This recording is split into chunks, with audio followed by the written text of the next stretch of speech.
What is up, everyone? Welcome back to another video today, and in this video we are doing the 44th installment of Random Model Airports.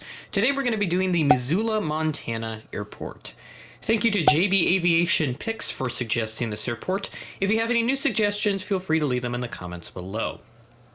So we're heading out to the Rockies this time for this Random Model Airport. I always love coming to this region, mainly because of the Alaska stuff. As you can see one right over there, the Embraer 175 that we'll be using in this update. Not a whole lot of history that I have written down. I couldn't find too much. The only thing that I really have written down is that this particular field, which was initially named the Missoula County Airport, opened in 1941, which replaced the old Garden City Airport, which was renamed to, I think it was Hales Field. That closed in 1954. The original terminal facility was expanded in 2007, and it was demolished just this year and is being replaced by a new terminal, which is still under construction. So I'll go ahead and pop up some Google Earth imagery as to kind of show you what I'm trying to represent here. So the diorama that I have built for this update is based on that latest Google Earth satellite imagery as of me recording this video. So if some elements aren't exactly 100% accurate with what it's like today, that is why, so I do apologize, but I may try to revisit Missoula in the future once everything is all cleaned up and construction is basically complete.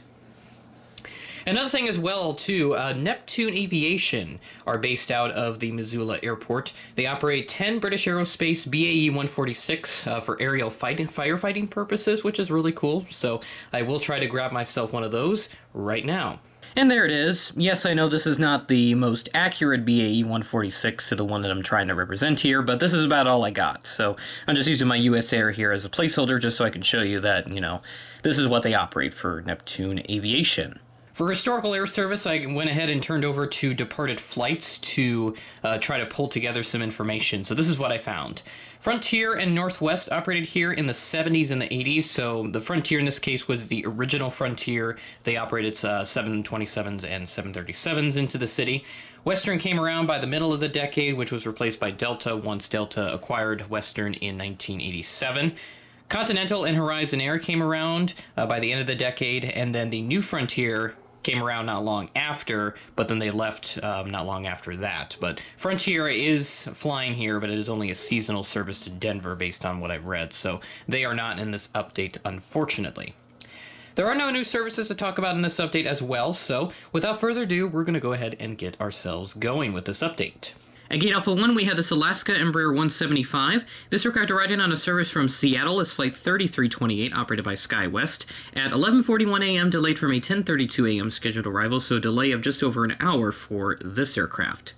So the Seattle service here is no less than 3 times daily. It's up to about 5 or so flights on a daily basis here. All of them are on the Embraer 175 in this case, and it doesn't look like that they're going to get that upgrade to Alaska mainline with something like a 737 in the future. At Gate Alpha 3, we have this American 737-800 coming in from Dallas-Fort Worth as Flight 851 at 12:44 p.m., delayed from a 12:29 p.m. scheduled arrival. Dallas-Fort Worth is currently once daily on the 737-800. At Gate Alpha 4, we have this United 737-800 in the Evo Blue livery. This required to ride in from Denver as Flight 756 at 8:57 p.m., ahead of a scheduled 9:18 p.m. arrival. United currently operates 3 daily services from Denver to Missoula, 2 of them being on 737s, one of them on an 800, the other on a 900, and then the third flight, which is in about the afternoon or so, that comes in on a CRJ 700. At Gate Alpha 2, we have this Delta Airbus A319. This required to ride in on a service from Minneapolis as Flight 2546 at 3:39 p.m., delayed from a 1:50 p.m. scheduled arrival, so a delay of just under 2 hours for this aircraft. Delta currently operates once daily 319s from MSP to MSO. And then over here, we've got some empty remote aprons. These would be part of the new terminal expansion. So you can see here, I have these Sharpies laid out as sort of the temporary walkway facility that they have to get access to these gates. So that's what I have set up. But to make up for that, we do have some additional planes to take a look at. We'll go ahead and start off here with this Allegiant Airbus A320. This aircraft's going to be heading out to Phoenix Mesa as Flight 711 and departed at 12:19 p.m. ahead of a scheduled 12:21 p.m. arrival. Allegiant currently does 4 times weekly service from Phoenix Mesa to Missoula. They do Sunday, Tuesday, Thursday, and Saturday. Next in the conga line, we have this American Eagle Embraer 175, going to be heading out to Los Angeles today as Flight 3072, operated by SkyWest. This departed at 3 o'clock, a bit behind a 2:54 p.m. scheduled departure time, so just a 6-minute delay here. Unfortunately, for travelers going to LAX directly from Missoula, this service has since ended as of Wednesday, October 4th. So by the time this video comes out, this service will no longer be active. So I do want to quickly take some time to say that all flights in this airport update are from Thursday, September 21st. Next up, we got a couple shapeways here. The first of two is this NetJets Bombardier Challenger 350 that came in from San Jose, California as Flight 767 at 11:59 a.m., a bit behind 11:57 a.m. scheduled arrival time, so just a 2-minute delay for this aircraft. In our last aircraft to round out everything in this update, we have this Alpine Air Beechcraft 1900D. This came in from Billings, Montana as Flight 1597 at 6:58 a.m., had a scheduled 7:03 a.m. arrival. And that'll do it for the Missoula, Montana airport. Now, it was called the Missoula International Airport, but it looks like as of 2021 they have since changed the name, so that's why I've called it that in this update. So, as you may have seen already, we do have a new video schedule in effect, and this video will be the first example of that going into effect, as Random Model Airports will now be on the first Friday of the month.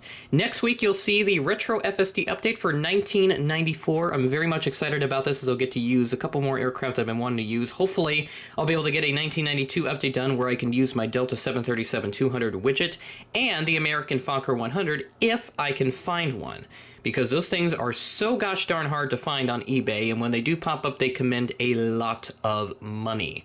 And I'm talking about $100, $200, $300. I'll try to find some completed eBay listings from the last several months, and I'll just pop them up here just so I can show you how hard it is for me to find that aircraft right now. But hopefully, my luck will change with that at some point in the future. And then the other thing as well, we do have our recurring series for Des Moines and Sioux Falls that will take the third and last Fridays of the month respectively. And in between those two Fridays, if we do have a fifth Friday in there, will be another Random Model Airport update. So we'll continue to do the 2 Random Model Airport updates a month in the event that we do have 5 Fridays in a given month. And one more thing as well that I do want to announce. I'm very excited to announce that I'm going to be attending the 2023 MSP Airline Collectible Show on Saturday, October 14th. I'll have a more in-depth video coming out on that subject very soon, hopefully in the next week or so, next several days from this video going out. I will have that video uploaded so you guys can get an idea as to what's to come for the channel. So very much excited about that trip, and I look forward to posting content from that. So, with that being said, that is the end of the video. Thanks for watching, and I will catch you in the next video.